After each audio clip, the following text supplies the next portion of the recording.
Hey guys, I'm Anna, and today I'm going to show you how to fix McDonald's app error 41490.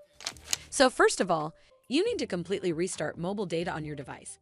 Swipe down from the top right of the screen to open up the control center. Over here, in the top left, you'll see a circular icon that looks like an antenna with radio waves around it. And if this icon is green, that means cellular data is turned on.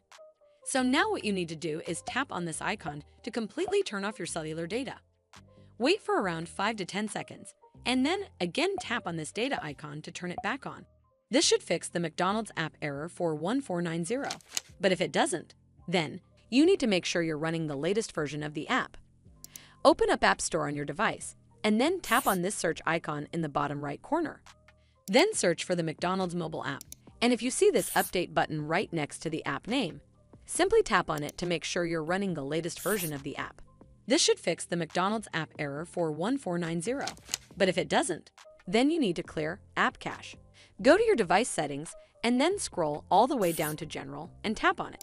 Then tap on iPhone Storage. From here, search for the McDonald's mobile app and then tap on it. Once you're on this screen, you need to tap on Offload App. Tap again to confirm. It'll take a bit for processing, and then a reinstall button will show up. Simply tap on it to reinstall the app. This should fix the McDonald's app error 41490. But if it doesn't, then you need to completely reinstall the app.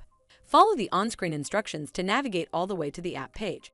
Once you're on this screen, tap on Delete App to uninstall the app from your device. Once uninstalled, you need to open up App Store and then search for the McDonald's mobile app right over here in the search bar, and then click on this Get button to install it back on your device.